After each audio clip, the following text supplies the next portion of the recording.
Gotta start somewhere. Okay, so this is season 2, episode 15. This is the creator drop-in. Yeah. Wakey, wakey, smell those eggs and bakey. It's time for Breakfast Talk, a podcast discussing current, independent, and mainstream entertainment topics from gaming and movies to comics. Start your week off right with the Breakfast Boys.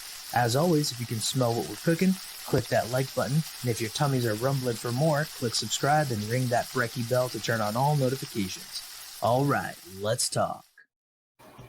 Breakfast time! Breakfast time! Ran to the camera. He was doing the like beer pong slam dunk, you know what I mean? Like, that equivalent here. So this is a little different. Kind of stole the idea from my Indie Comics Dispatch, but whatever. They did a creator drop-in thing, except they were talking about Kickstarter campaigns or whatever people had going on. That's not this. We're gonna have people, if people are gonna actually watch and take part, we'll have people come in. If not, then I guess we're gonna be talking about the stuff that we're gonna be talking about. So first up, smash the like. What? Did you send out the link? No, I'm gonna do it when people want to. What? Just send them the link, and then they can join whenever they want, and then they'll be in the lobby, and then you have to invite them in. Okay, I don't. But smash that like button. That's what you're gonna say. I thought. Yeah.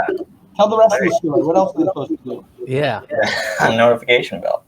Oh yeah, hit it hard. Damn. And then go to SeerNovaComics.com and then sign up as a Nova. What is it? Seer Supporter. Seer Supporter. Yeah. Sorry. Yeah. Oh yeah. Oh yeah. It's for the ladies. That's what that is for. That is for Greg. I think he appreciates you. Yeah.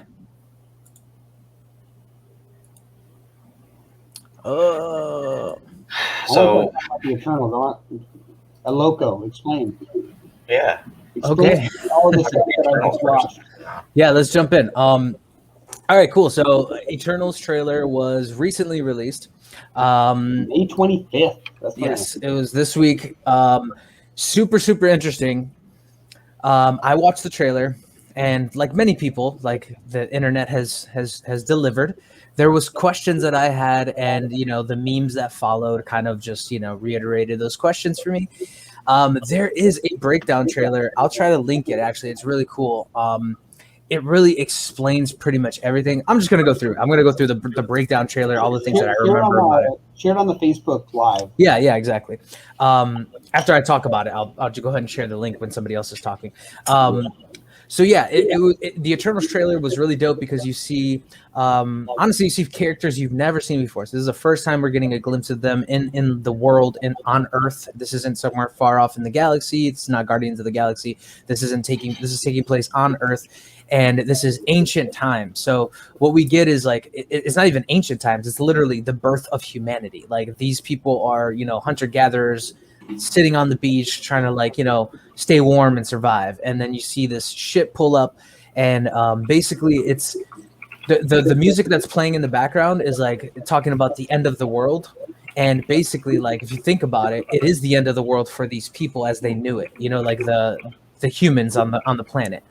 So Dylan was asking me kind of like, what are the Eternals? So what I found out from the breakdown video, and like in the original comics universe, basically they were created by the Celestials. That was the word I was trying to think of. I was like, are they Celestials? Yeah. I wasn't sure if they were on the status of the Celestials or if the Celestials created them kind of like the Titans to the gods, like the. No, they're so basically the Eternals are kind of like Silver Surfer. So like they're a kind of godlike entity that is created by the Celestials. So they were created along with another race of beings called the Deviants. So if you know anything about the Marvel Universe as well, if there's another famous Deviant that has already made his appearance in the MCU in the form of Thanos. So how does that tie all in? We'll figure that out as time goes on. But originally in the mythos, they were created as like a race of people, and basically they were they were like the angels, and then the deviants were the devils, right? So they were kind of these, warring beings and all kinds of stuff. And basically, anytime the deviants would threaten mankind, the Eternals would come and fight them back, and then this eternal war, basically. So we see the trailer move forward, and you see like flashes of things going on. You get the costumes, you get them doing various things, you get them sitting like in rooms together, watching each other do things. And basically this room is like a library. So it's like basically like all the knowledge of mankind.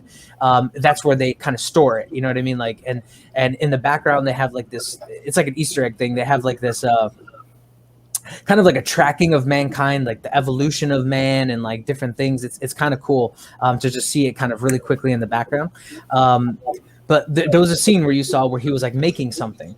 So that dude is supposed to be like the weapons maker. He's like the I forget the Greek god. Hephaestus. Yes, exactly. I thought that was it, but I was like, is he the party god or the the builder dude? That one's the gluttony one. I forgot. Yeah, the party boy. Yeah. Anyway, so he's making something, and he's supposed to be the weapons maker of the group, traditionally. So he's not making a weapon. It doesn't look like a weapon at all, really. I mean, it could be, but all indications are it's not a sword. It's not like a shield. It's not and nothing really deliberate or blatant that this is what this is. So speculation is that it's maybe like a star map or something like that, or he's plotting out.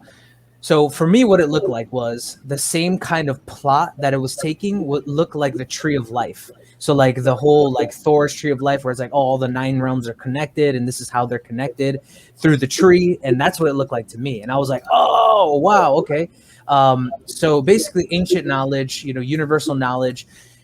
Here's the huge kicker, right? So we see all the costumes, we see all the actors, and then there's this kind of main storyline that seems to be playing out through history and things like that, and all the different timelines that they're shooting through.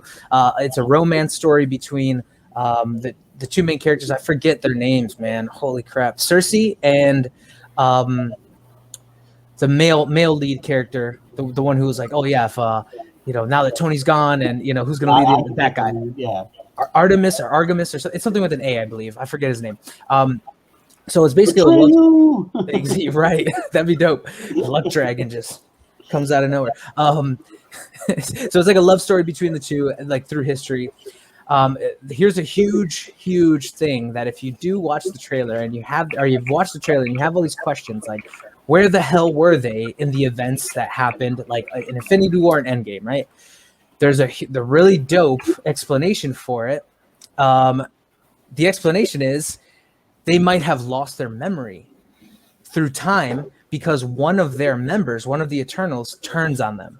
And he tries to, so all of the Eternals together, like they can link their consciousness and it's called like the All Mind or something like that. And it's basically like this all powerful force. So he wants to be the like ruler or the one who controls the All Mind. So you know what I love about the Eternals too? Like you'll notice that like this type of story is like in so many different things. Like even in Dragon Ball Z Super, there are the deities of destruction and the deities of creation. Yeah. And it's like that in a bunch of other like ancient stories as well. So it's cool, like they have this contrast. And then the All Mind is this concept that's it's like in self-help books of like this shared intellectual mind that if you like meditate or think on long enough, you can like capture into this like all knowledge. Like I forgot what it's called. It's like the something intelligence. The infinite intelligence. It's that idea of like this collective mind. Mm-hmm. And in this form, it's like from the gods. It's like that's such a cool concept. Yeah, there's a lot going on really in this trailer, and if you watched it through, you wouldn't have picked up on any of this stuff because it's definitely where you see kind of like, and this is what I was telling Dylan before, it doesn't seem like this is just another Marvel movie. It seems like this is a film that is setting the pace after the events of like Endgame, essentially, like after the blip. After Falcon Winter Soldier and WandaVision has happened, this is happening now, and this is like to set the tone for the rest of like the Earth-bound characters of the Marvel universe. So it's honestly really interesting. There's a huge Easter egg in there too, if you watch it slowly, that part with Angelina Jolie, Athena, when she's like sparring with another person, right? The dude is holding a shield that has a star on it. Oh, And it looks just like Captain America's shield. So they're speculating on is vibranium part of this? Like, is that like Or what maybe the like tie-in they is? brought vibranium, and that's why Wakanda exists, and like the whole like concept of it. Like They've actually addressed where vibranium comes from in the universe through Agents of S.H.I.E.L.D. It's actually from the Chitauri. Vibranium is from the Chitauri like homeworld blowing up essentially, and like Superman status. Like that's how kryptonite gets here. That's how like vibranium gets here from the Chitauri homeworld. So they've already addressed it in the Marvel universe. It's been so long. It ran for a long time too, so there's a lot going on in there. Yeah. But all right, just to finish out, so yeah, there's basically like you were saying, there's larger topics that are going on. There's like things like ancient stories that are being kind of like brought into the fold again, like the gods of mythology are being brought in this movie, and then also like bigger topics of like how history somewhat repeats itself. So that's, I guess, the theme of the movie is like of the romance of the like everybody like breaks apart and then they come back together in some way, breaks apart and come back together in some way. So it's like this repeating cycle of things that are similar, not like exact, but similar. It's like those rom-com TV shows where you're like, just fucking ask her already, God damn it. Except that this happens for thousands and thousands of years. Yeah, it seems more like, they have this connection and like everything, like every time that it's like, so they say, oh, they're guiding mankind, but they never interfere. And what they mean by that, again, from the trailer, or from the breakdown that I've seen, what they mean by that is not that they're not going to help mankind. It's just they have a mission, and that mission is to fight the deviants. So they don't interfere with mankind killing one another. They'll protect mankind from the deviants, but they won't protect man from themselves. So that's kind of the whole thing there. But yeah, that still goes into the whole, like, again, why didn't they come and try to help anybody during the, Infinity War Endgame? And the theory is that they just lost their memory. So because of, again, the traitor in their midst, and then that's the plot and the storyline. And then I'm gonna let that topic go. Go and watch the trailer if you haven't seen it yet. Sorry if I spoiled anything for you. It's still really dope. It's been find that shield you're talking about. Yeah, he's in the background. So he's like, she like cuts like a cloth that's hanging there, and he's like right there holding the shield. Yeah, I saw that scene. I just didn't see it. Yeah, he's like a Babylonian looking warrior. So it's not like it doesn't look like the shield. You know what I mean? It's like an ancient shield, but it has a star on it. But yeah, so go watch the trailer if you haven't yet. There's a breakdown of the trailer. It's called like 71 different Easter eggs in the Eternals trailer. So go ahead and watch that. I'm gonna link it actually in the comments once I'm done talking here and running on with this. But yeah, welcome to the podcast, Justin. His connection might be slow. So. I really appreciate it, guys, a lot. Yeah, we appreciate you coming on. Am I being really, really slow? Oh no, you're good. Video's choppy, but your audio is coming through clear. Yeah. I keep missing it. Okay, good. That's the way your guys' is coming through too. So it's gonna be my audio or my connection. So if we keep moving, I bet it's gonna look all so. choppy. I guess. So dive right in with what I'm here for. Absolutely. Yeah. Okay, so I wrote and have published a comic book called Making Tracks. It's available on Amazon, and you can do it through Kindle Unlimited or purchase it on Kindle, or you can purchase paperback. And it is monster truck racing, and obviously, like just monster truck alone, I don't feel be a good draw for comic book people. So one of the drivers is a reptilian from the center of the earth, and basically he thinks that humans are inferior because of his superior genetics, and he touts that a couple of times throughout the comic. And basically it's him competing in a points competition against humans for the King of the Monsters championship, and Making Tracks will follow that series throughout. That's dope. Nice. Thank you. I appreciate it. I put a lot of time into it. basically in monster truck promotions, I announce and tracks and stuff like that, and so I've spent a lot of time around it. I've been a fan since I was a kid, and I love comic books, and so I wanted to find a way to bring the two together and get comic book people interested in monster trucks and monster truck people interested in comic books, and I thought that this was a good way to do that. Yeah. Yeah, definitely. That's very cool. You gonna get like little toy monster trucks created? Eventually, that is the plan. Yes, I've already been in talks with a couple of different toy makers to do so. My boss for the monster truck stuff, Monster Truck Racing League, is the name of the company I work for. He's kind of a couple of people on how to do that, and it is something that I am working on. Nice. I would recommend getting a even if it's not a functional one, a 3D printed one. Get like a nice little model of it done, and then bring that around.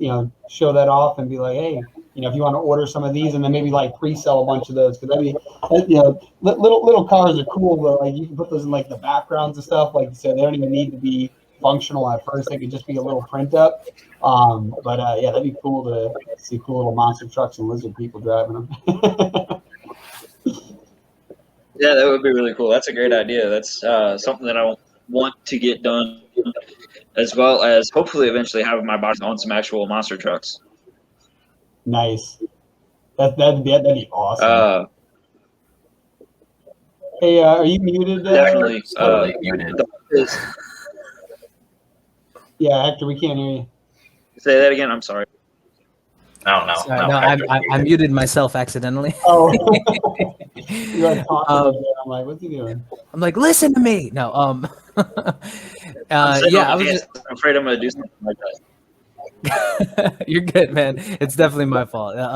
No, I was just curious about like the whole like monster truck industry, like, and obviously I have probably like a billion questions, but I guess like how does that work? Like, because I mean, I know the seasonal where I live, like they'll have like shows come to like this, convention center and things like that, but it's not like an all year round thing. So like, do you travel a lot for it, or how does that work? We stay busy. Me personally, because I also have a regular job as well, but I stay busy 20 weeks out of the year. A lot of guys actually stay 52. It stays busy, and a lot of 2-3 shows in a weekend at one venue. So like you're saying, a convention center, usually a convention center will probably have at least to try to get as many people in as they possibly can. And yeah, we do travel the country. This year alone, I started in April, and I've been to Tennessee twice. Did a show in my home state of Missouri once. I've been to Illinois, and then years I've been Wow. Utah, Idaho. I've been all over. I feel like the Johnny Cash song anymore, where I've been everywhere, man. That's awesome. So yeah, it's obviously a really key inspiration for you for this book, and like how does it? I don't know how. Like, what's your motivation behind like not just including like the monster truck stuff, but just making the comic in general? Well, I enjoy writing. Like I thought it was fun, but I wanted to do something else to where I could actually put it in people's hands and see like my art, like my ideas in my head come to life. And so I started looking into writing comic books and just kind of there. And I've enjoyed it so far. I've got other stuff that I eventually want to write, but this is the one that I wanted to start with because it's something that's really close to me and just want to grow it from. Is there a potential like series count for it? Like how long is it going to go for? So I've already kind of put a series count together for it. So I want to start with which would be issues 1 through 14. And then after that, as long as it keeps going good and people really enjoy it, I would like to do a second season because I've already got a few ideas for a second season. But I pretty well wrote the first 14 issues already. Wow. Nice. Right. That's awesome. I think it'd be so cool. Like if every time a new issue's released, you have like a new monster truck like collectible that goes with it, and maybe for like the first like 10 to 100, depending on, quantity, like that you're like outputting, just like having it so that there's like a special vehicle for each one of them. That'd be so awesome. Yeah, that'd be a good hook. I would like to think it would be. It would be. And it's been something that I have discussed with a few people before about doing. And so it's on my mind, and it's something I'd like to do. There's 8 trucks total in the issue, and we're expanded a couple of times. And so there is room for doing that within, the first set of 14 issues where we could be debuting a collectible truck with those. Yeah, if you start off with like 3D printing too, like you can get those printed pretty cheap. Maybe have somebody like hand paint on top of whatever the 3D printing is, and then like just make a few of those, in the beginning, and then like if it catches on, then worry about spending the money to get the metal frame and like the plastic underbody with the functional wheels. But like just little what are these things? I got like a little Mario on a block, like it's one piece, like it's just a little tiny thing, but like these things are so cool. I got a bunch of these little guys, like of just random stuff. I actually have another question. Well, I have a few questions actually. While I have you here, Justin. Awesome, yeah. So yeah, my question was, like, how far along in the process are you of like getting the comic done? Like, have you started like on the artwork for like issue 1 and stuff like that, or like, do you plan on kickstarting it? Kind of like, what's your plan, and how far along are you? It's available now. It's on Amazon. People can purchase it right now.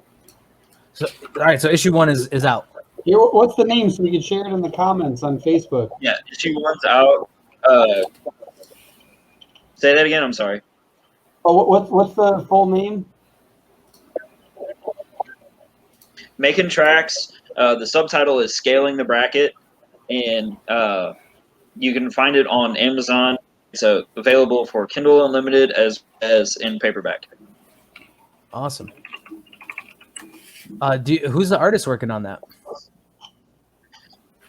Wendell Caldilla, I think is how you say his last name. He's from the Philippines, so I'm sure I'm butchering it, and I really, really apologize. This is the second podcast that I've done as far as like an interview goes promoting this, and I feel I'm so afraid that I'm like butchering his name because we've never like talked about things, never done like a video thing where I'm like, hey, so how do you pronounce your name? Yeah, like get them to just spell it out phonetically for you, and then you'll never have an issue again, right? Right, exactly. Yeah, no, I'll have to get them to do that. That way I can get it right, because I don't want the name for forever.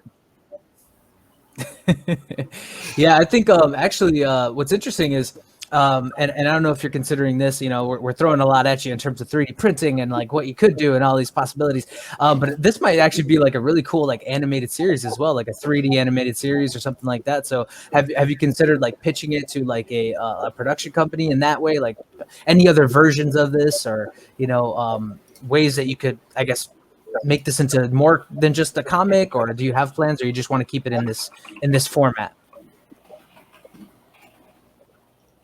I mean, if the cartoon thing was possible, I think that'd be really cool, because again, it's getting monster trucks in front of more people and putting it in a different light than we already see it. So I think that would be great. Yeah. Thought of pitching it to anybody in particular yet?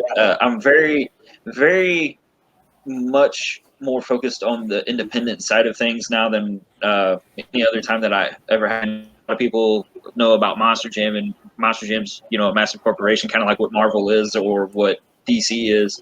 And as far as like pitching it to a production company, I don't know which one to go to, because it's my baby and I want to protect it, and I like the idea of the independence. Yeah, absolutely. Yeah, I totally get that. Yeah, absolutely. Cool. Well, where can people find you? People can find me on Facebook and Instagram, and obviously my book's on. They can search me on Justin Story just like how it's spelled there. Or if they want to find my Facebook page where I blog about everything from comic books to monster trucks to my regular job being a trash man, and I also write poetry. That's Justin's with an apostrophe S, stories apostrophe S. So Justin's stories, and they can find me there. That's usually where I post. I don't normally post anywhere else. I'm pretty boring. Man. It doesn't sound like you're that boring, bro. I mean, you got a lot going on. I don't know. I just try to.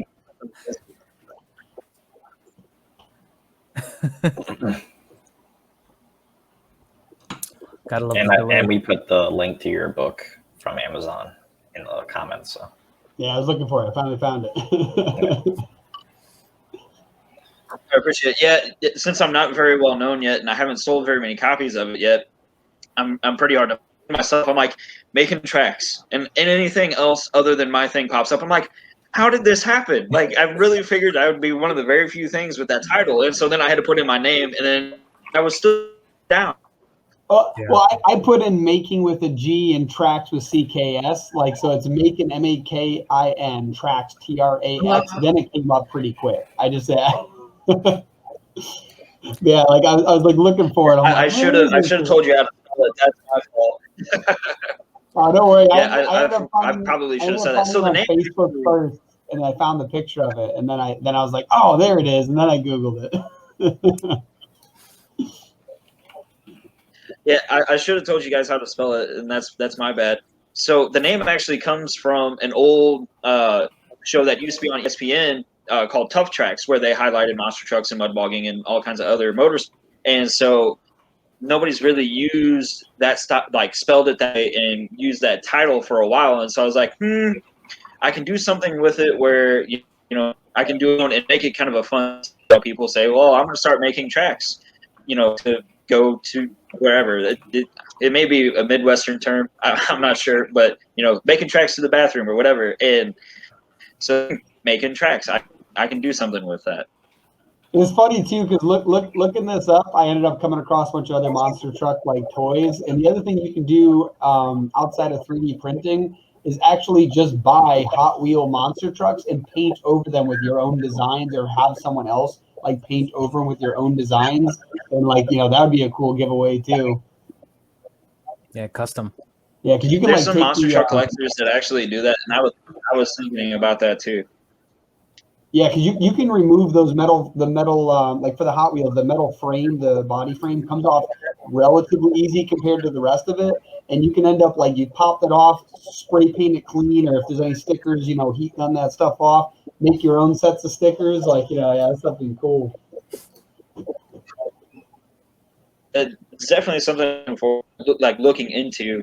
I know that there's actually a few people that do that. I actually follow a Facebook group called Monster Truck Attitude, where they do little shows with the toys, and the guy's redone several Hot Wheels bodies. He just did one of a truck from the 1990s called Taurus, and he unveiled it yesterday, and it was super cool looking. So it's definitely something that I've also thought about doing. I've thought about messaging him and be like, hey, doing this, that, because it would trucks out there. If it's just a couple where I have a copy and then I give away one or something. You should send them a link. One question though, so for the 3D printers, because that's not the way that I'm into it.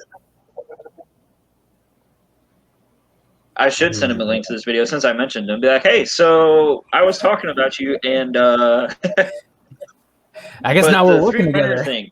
So, do you guys know anybody? Oh, the delay, man. Yeah. Yeah, I'm sorry about that. You're good. No, continue. Continue though.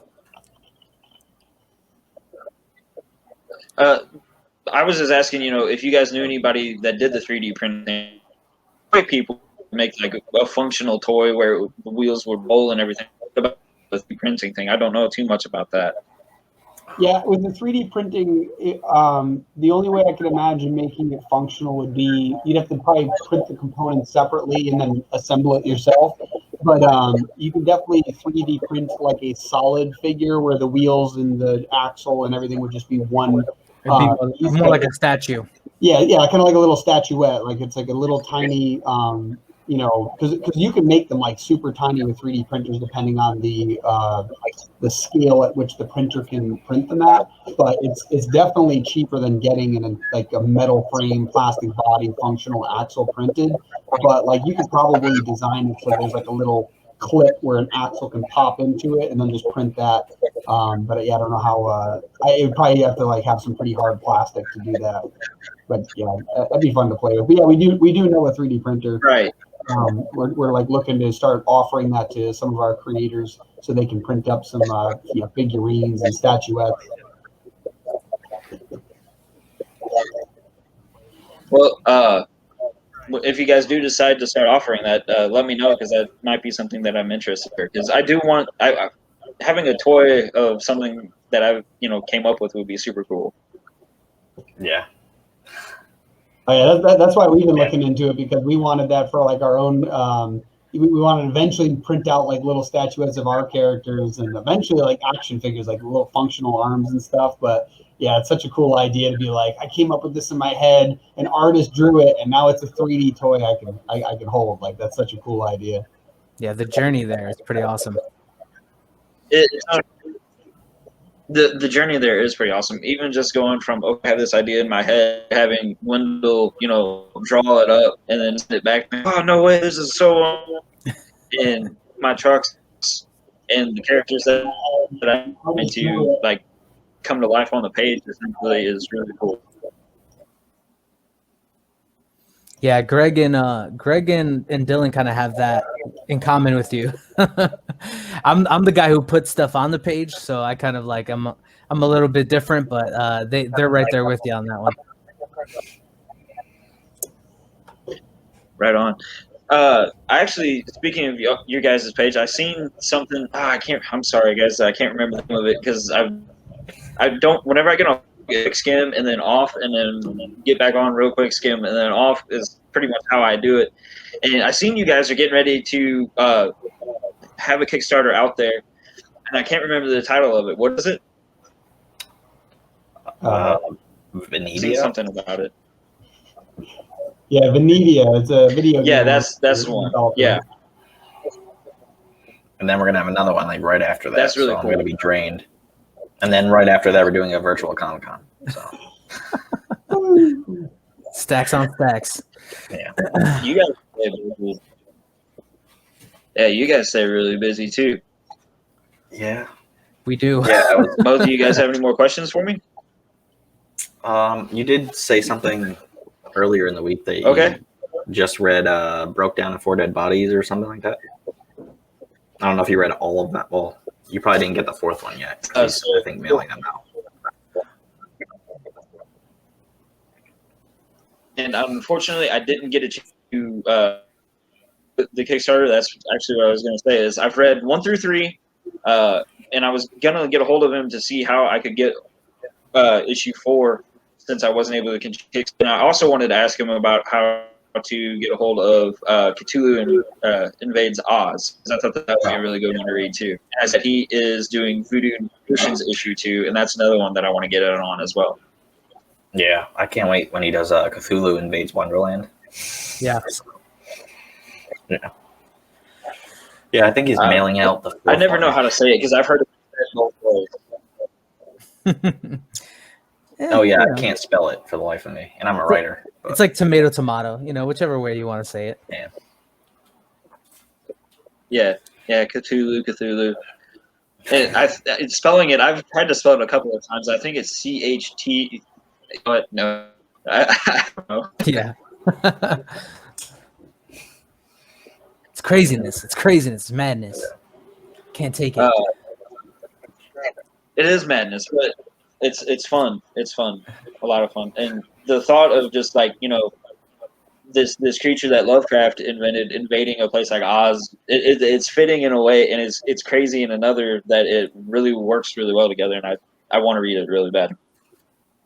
Yeah, and you got a lot of really talented people working on that as well. So, you know, it's definitely got the legs, you know, in terms of there's combined skill sets and things like that. So that's a really cool thing to see as part of like the indie community, you know, because we're doing something similar with like an anthology book that we're working on. So, and just the platform in general, just becoming a lot more like connected and working on things together, you know, to accomplish you know, collective goals and things like that. So it's just really cool to see the community moving in that way. Yeah. It really I it don't is think- cool to see. Oh, go. I think it is cool to see the community moving that way. Is all I was going to say. I'm sorry, I didn't mean to cut you off. Oh, that's fine. Everybody cuts me off, so that's fine. Yeah, he's cut offable. Even in traffic. Yeah, traffic's so fun. I actually got cut off a couple weeks ago in my trash truck by a high speed chase. That was really entertaining. Oh. Yeah, so do they let you drive the monster trucks like, you know, just wherever, like you like it's off season, you're just like, hey, I'm gonna go to the grocery store in the monster truck, is that cool? And they just like toss you the keys, like, yeah, just don't scratch it up, you know what I mean? So first off, no keys. It's a push start, and second of all, they're not exactly street legal. That never stopped anybody before. Yeah. No, you're right there. It doesn't normally stop people. You're absolutely right. But no, I've never had the opportunity to drive a race truck. I've driven ride trucks before, like giving people rides in the back. That's pretty cool because it gives people a chance to see what it's like to be in an actual monster truck. Yeah, I can imagine that's a crazy feeling, man. It is a crazy feeling.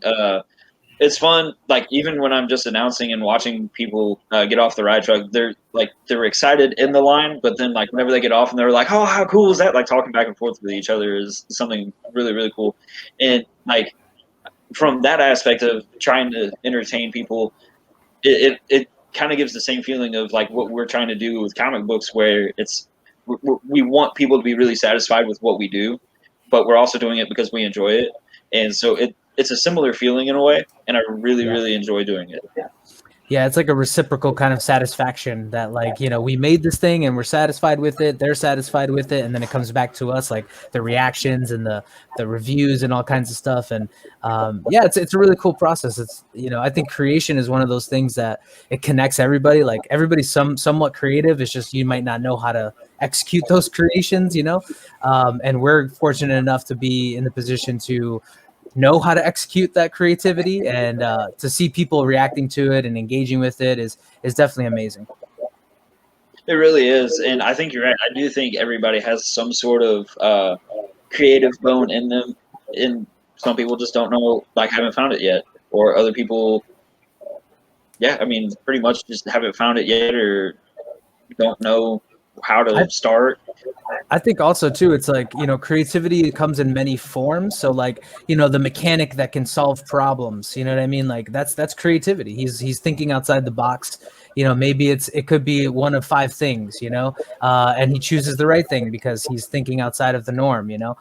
So that's creativity as well, you know. So there's a lot of different forms, and I think people focus on, can I write? Can I sing? Can I draw? Can I, you know what I mean? Like those are the main things. I was gonna say, I feel like some people focus only on like the singing or musician, or it's like drawing. And if you're not that, like I don't see writing as that creative. Where like in all reality, there's some artists who, without a writer, like they don't know what they're doing. Like they can draw amazing, but they can't create the world in their mind. So like, yeah, that creativity, you know, can be in any form, and everyone's got a little bit of it. So stop doubting yourself, people out there. You're creative too. Yeah, if you just Absolutely, believe. I actually didn't even think about writing as a like. I knew it was like some sort of creative thing, and it's my creative outlet, but I never really like paid myself many compliments on it. It was like, yeah, I can write, you know, whatever. But one of the guys that I am a coworker with, he was walking past me the other day, and we were talking. I took a picture of one of the trash trucks that I was intending on posting on my Facebook page, and he's like, "Oh, you're taking a selfie before you start working?" I said, "No, that's not for me. I don't even like doing like camera video things like this. This is outside of my comfort zone, but I wanted to do it." And he goes, "When are you going to do another one of those?" Because I've done poetry readings on there, and he was asking me when I was going to do another one of those, and I told him, well, I'm going to be publishing another one of those in like late July, But right now, I'm actually pushing this comic book I just wrote. And he goes, man, your writing is just like so talented. He goes, that's something that not very many people can do. And I never even really thought about it.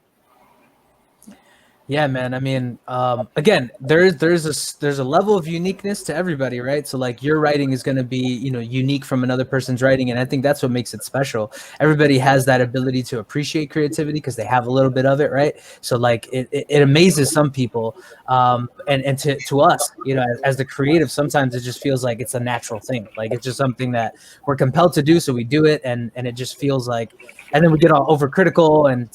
I was just thinking, like, the writers are like the only thing that's different between like a writer and like say an EDM, like electronic dance music creator, like a producer, like they're considered an artist now because they have a machine that can translate like the things in their head into musical things, even if they can't play instruments. And it's like all we need now is like a program where a writer can write a story and art will start like getting pumped out, and then essentially like the writer will be like the EDM producer. It's just like the EDM producer, you can hear what was in their head now because it's running through a computer program. Or like the writer, like until an artist turns it to life, like you don't see how much creativity is in there. That's pretty dope. That would be dope. I was actually thinking idea. I've been thinking how cool it would be. So, like, obviously, whenever I'm in the trash truck, that's usually whenever I do my brainstorming for stories. And so I've been thinking how cool it would be to have something like Jarvis where I could be like, hey, write this down, this thought that I had before me, or, start this script this way or something like that, to where I could be multitasking that way. Because unfortunately, right now, I got to stop in the middle of a route and start typing on my phone. I was gonna say, see, I can do that. I just be like, Greg, write that down. Gregory. Yeah. No, unfortunately, I don't have a scribe. Yeah. I am my scribe as well as everything else, so I can't just write that down. One day, you'll have someone just follow you around. Boy, come. Boy, yeah. Oh yeah. Yeah, thank you so much for coming on, man. We look forward. I'm definitely going to check it out on Amazon, making tracks on Amazon. So I'm going to definitely look at it and just, I'll give you some feedback. I'll give it a review, if you want, if that helps. We'll definitely try to promote it as much as we possibly can. But yeah, we're looking forward to seeing more of it and seeing more of you, dude. Thank you. I really appreciate it. I hope you enjoy it. Reviews are always great. Who doesn't appreciate a review? Because then, hearing your feedback, I can take that and make my work better, because that's the ultimate goal, is making my stuff better. And I already have an idea of how I want to grow from here. And it's just, applying that over the time. That is the best attitude to have, dude. Yeah, like constant growth, constant progression. You can't be complacent. You can't think your stuff is the best in the world, because then, nobody's going to resonate with that attitude or your work probably. Yeah, I'm right there with you. I totally agree. Thank you so much for having me, guys. I really appreciate this. Yeah, dude, it was great talking to you. Thanks for dropping in. It was great talking to you guys. Cool. Well, that's cool that it lasted that long, because we have no other creator to drop in right now. What happened? I thought we had like 2 or 3. Someone else had to work. The other person had to work. Had to work. What, they have to eat or something? Yeah, jeez. So we're gonna wrap it up today. We're gonna keep doing this because this is pretty cool. But when do we want to do it? Like maybe it's like the last Sunday of every month we do it, or is it maybe every other month? We can do that. That'd be sweet. Except, we can still do it Sunday in June. Just Saturday is when I have to move. So what's funny is I totally forgot to throw this in, because he was talking about like, I wish I had kind of like a way to, the whole Jarvis conversation we just had, right? Yeah, we're working on an app for creatives to help the process of being creative in terms of just laying out your stories and things like that on like a mobile device, as opposed to like working on your computer all the time. So if you're like at work and you're like, I'm writing a story, as opposed to having like a notepad, you can have like a really like a spider web of like different ideas, and like you can plot them together, actions. So like storyboard meets like conspiracy theories. No, it's more or less like a writing tool, like a web chart, you know what I mean? So stuff like that. But then also you can, after you're done with that web chart, you can plot it in a way so that it turns into a presentation. And then if you want to pitch that idea, you can pitch it to somebody, and it'll be in an organized fashion. It'll look somewhat similar to like a I don't want to say like a slideshow, like a PowerPoint thing, but it's something similar to that, where you can, like press a button on your phone and you're moving towards the next slide. You can go back to the previous slide. We're thinking about how to animate it. Possibly we can do some animations, but it's more or less like a, very simplified presentation tool, just to make it look at least somewhat presentable and professional and things like that. So yeah, we're working on that app, and that should be at least by 2022 we'll have a good 2022. Yes, a good date on when we're Why going to be isn't it releasing made right now? I need it. Well, we're still working on Blocky Dropper and trying to perfect the skills that we have here. And actually, if you join us on Brunch Bulletin, I'll tell you more about what we're doing with New Leaf Comics. But yeah, and hopefully iOS is coming soon, because I'm lacking some Blocky in my life. No, probably even before we get to iOS, we'll have the website up, so you'll be able to play it online. And actually, the controls are actually a little bit easier on the computer, so it's actually a little bit. Is it keyboard? Yeah. So yeah, you'll actually be able to maybe enjoy it and maneuver it a little more on the computer, just because it's more like, regimented. It's not like a joystick, which, a joystick on a phone is a little it's a little wonky, you know what I mean? So, but anyway, I guess we're wrapping it up, eh? What are we wrapping up? Breakfast time. So, no, Dylan, you have to pet Buttercat before we're done. You gotta. I got the Buttercat now. Yeah, you gotta pet him. Acknowledge him. He likes to be behind the ears. Look at him. Good little Buttercat. And so if you want to buy anything like our latte mug, our Buttercat latte mug. It's only a latte mug. You can't drink Buttercat and anything else. Look at him. Exactly. We have a little video from our sponsor that you can watch right now, and check that out. Right. Oh, hi. I didn't see you there. How embarrassing. Oh, this? You like this? Well, yeah, that's just a Breakfast Talk, merch design that I made, for our podcast, Breakfast Talk. No big deal, Oh, what? You want one? Oh, well, I can show you where to get it. All right, so we're going to head over to SeerNovaComics.com, and then we're going to look at the featured comics section. You guys can catch up on all the Breakfast Talk and Breakfast Bulletins, as well as the other podcasts that are sponsored by Seer Nova Comics. And then we're going to head over to the indie store, which is where we get all the merchandise. And then pop over and grab an awesome shirt designed by my buddy Martin. It's a really, really cool design. Or head down here, and let's join the indie revolution. Check out that awesome design. Or you can get yourself a Gravedigger sticker from the Chronicles of Horror collaborative indie project hosted by the Seer Nova Comics platform. Treat yourself and get yourself a Triple Threat Comics mug. Or head over and get yourself an Ice Pick Ultra Sweet Ultra Cotton Tea. Yeah, so divide the 2 and carry the exponent. Are you still here? What are you doing? Go! Get indie merchandise. Go pick up a Breakfast Talk mug. I'll see you on Breakfast Talk. Breakfast Talk! Wow. So we actually do have another guest that just popped in. Good. We just had an interlude. It was perfect. So we're keep this thing going. Before we end this, we're gonna have Zane pop in. He's from our platform. He's got Zane Daniel. Righteous. He's got like 27,000 comics of that. So yeah. He's like Zanos. He could just. What's up? Hey, Zane, what up, dude? It's amazing to see you guys. It's been a while. It has. The last time was the Comic-Con, right? Was it? I think so. No, I think it was just a random meeting. Like a creator meeting. Yeah, it was a random meeting. Yeah, that's for sure. Yeah, so 27,000 comics. We're up to chapter 20, so you're right in the part of that. Yeah. Nice. Yeah. I just added the second chapter, I think. I think it's the second chapter or the second volume. Maybe it's the second volume. I don't know. It's on the platform, so people can check 6 it out. through 10 is volume 2, so that makes sense. Yeah. And then there's more that I still have to add, but I'm slowly adding them. So Yeah. So we did finish chapters 11 through 15, so we do have volume 3. And I don't know. I don't think I've sent it to you yet, so I'll have to get it over to you. Nice. Awesome.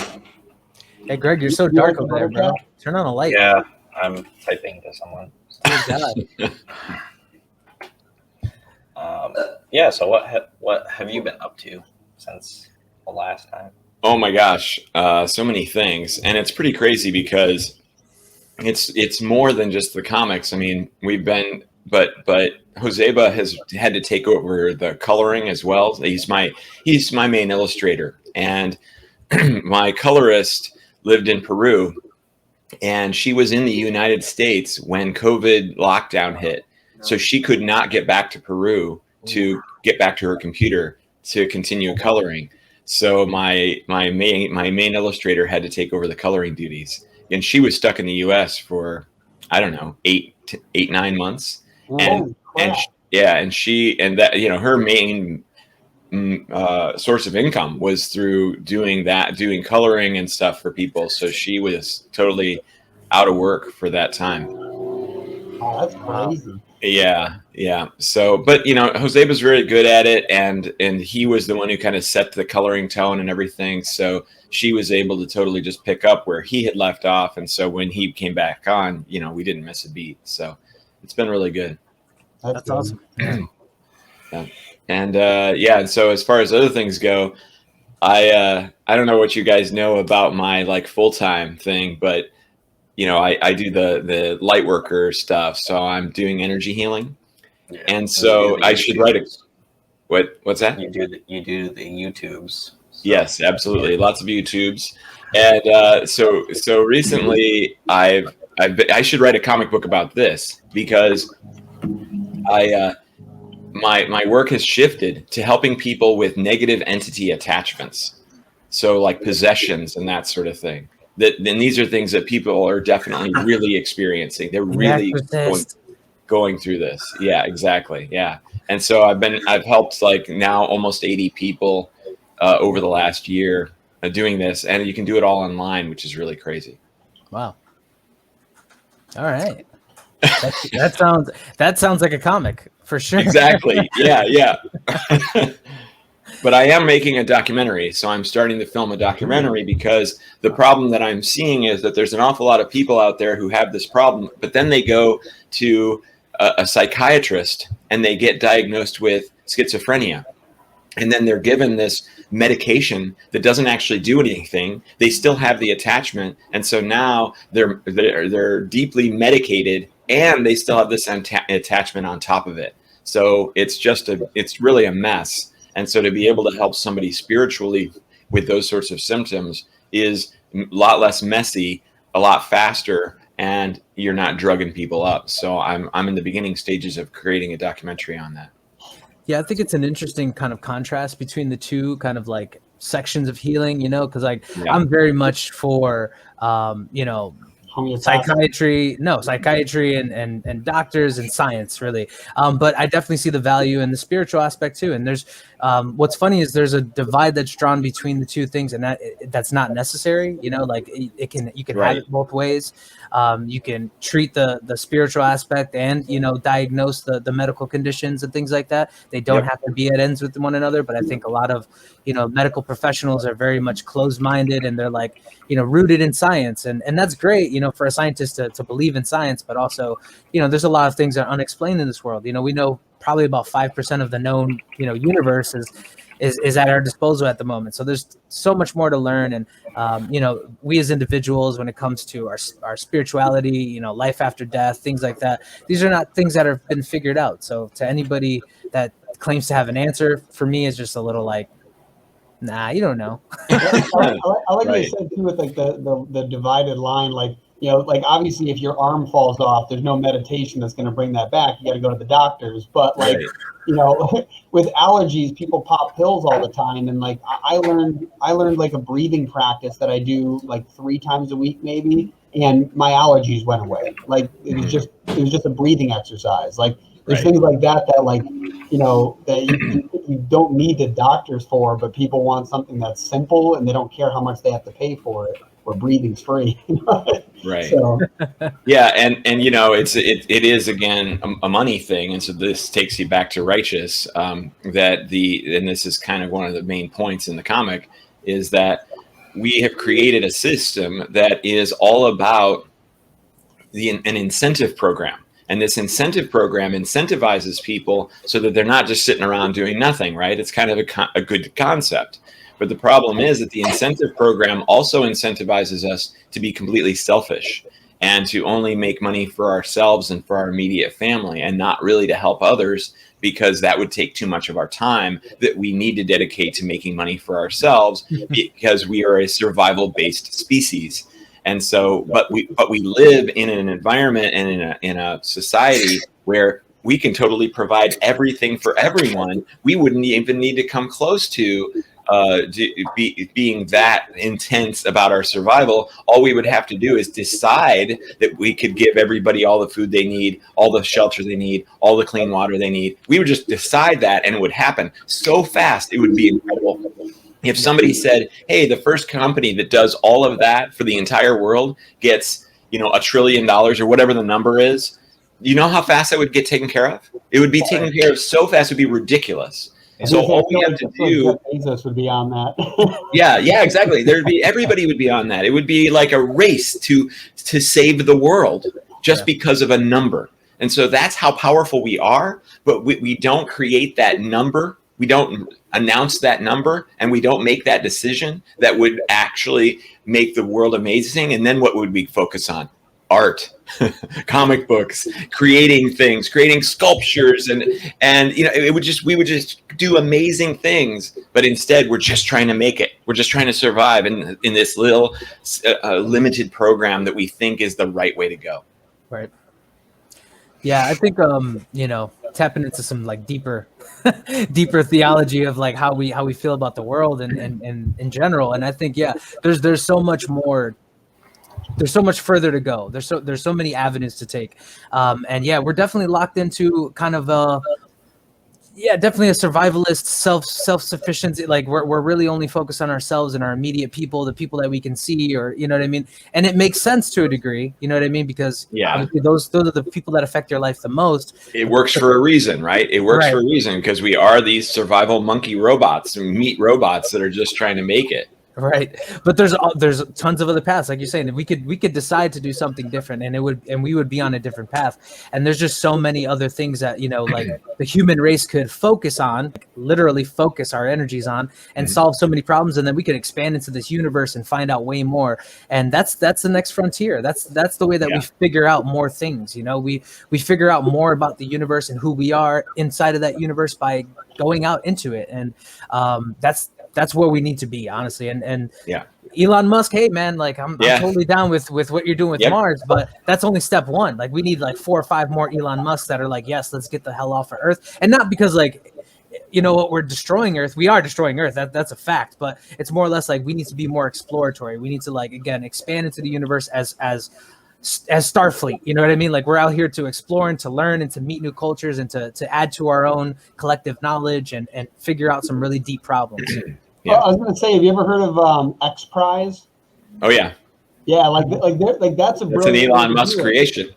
Well, it was Elon Musk and there's a few other people that have worked on it. I don't know if Elon Musk actually created it, but it was the what's his name? He was involved. Yeah, he's definitely involved, but it's the Peter Diamandis, I think is his name. I think he's the founder of it. But it's like the whole point is you get like $1 million funding for a project that they basically vote on at this organization of like, hey, is this worth investing in? And it could be absolutely anything. It could be just for the sake of environmentalism with no like business behind it. It's just building something. And there's things like that. I wish there was more of those around where like if Bill Gates decided to just give away money to someone with a good idea, like at a more regular basis, like that would be something very cool. Because I think they do that X Prize like once a year. So if we had like 10 of those going on, and you had like, because basically it's like trying to find an Elon Musk in the wild by giving them the funding that they might not otherwise have. Like it's such a cool idea. It's kind of like a human good Shark Tank. Yeah, exactly. Yeah, exactly. Yeah, and it's pretty cool because you just mentioned that, and I mentioned it in Righteous. The characters in Righteous talk about X Prize, and they talk about they're trying to solve this problem that we're talking about right now. So anybody who's kind of interested in this topic, you should definitely check out Righteous on the platform. Yeah, wow. I put it in the comments. I put a link to your author page in the comments, and it's definitely cool. And the artwork's phenomenal. So. Thank you. Yeah. Joseba does an incredible job. Absolutely. And one more thought on that too is like, anybody who thinks, no, it's not possible, we couldn't do this, we couldn't serve the entire planet.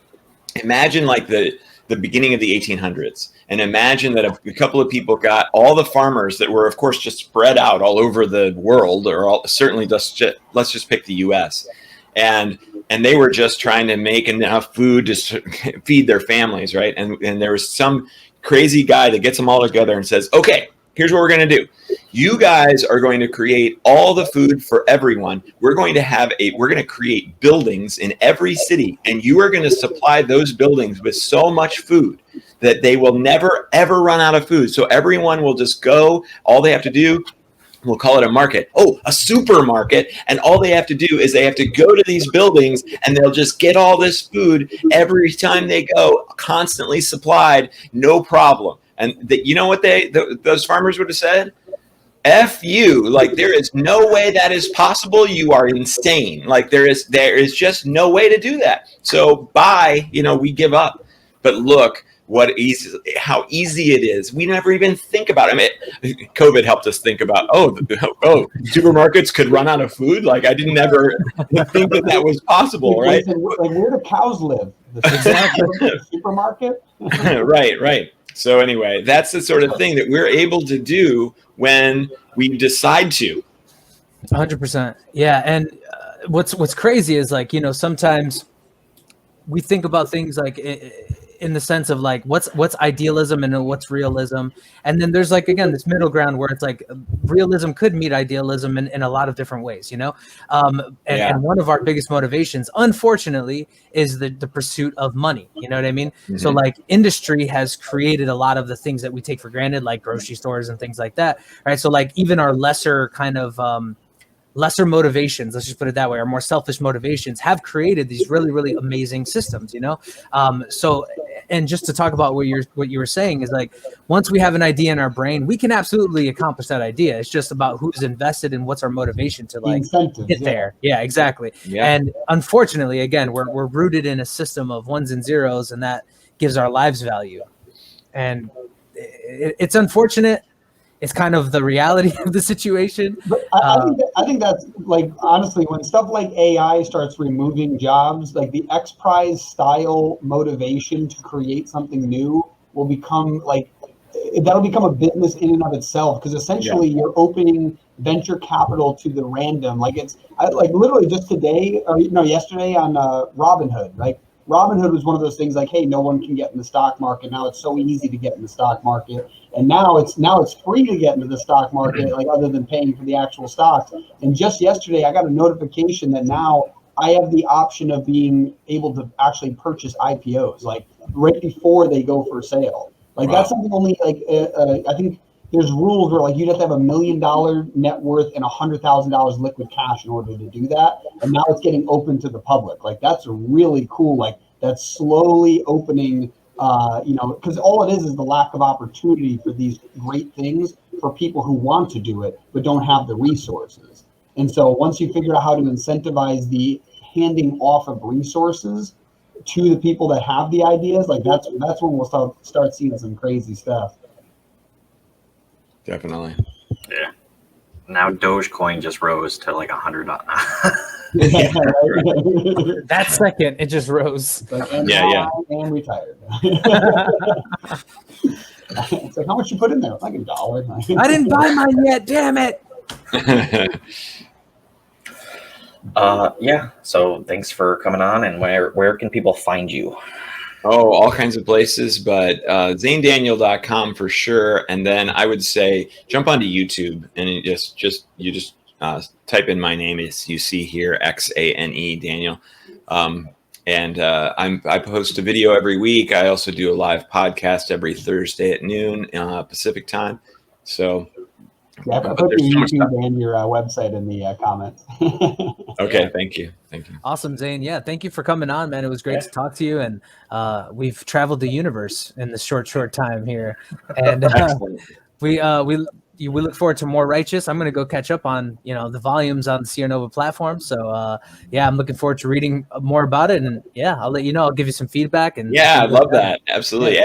And anybody in the audience who wants to give feedback too, I always love to hear it, and it helps motivate me to get more into it and get more excited about it. But we're at, like I said, chapter 20. Chapter 30 will probably be the end of the series. So we've been working on it for almost 5 years now. So we got another couple of years to go before we're done. Wow, that's awesome.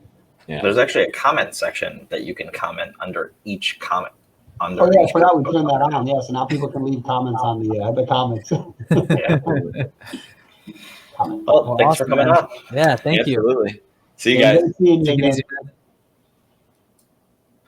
Yeah, that's cool. Yeah, we haven't seen Zane in a while. I forgot when we had that meeting. I did forget we had a meeting. It was like some random Zoom meeting when we were figuring things out. Yeah. Probably during the when we were doing the Nova Nation stuff, probably something like that.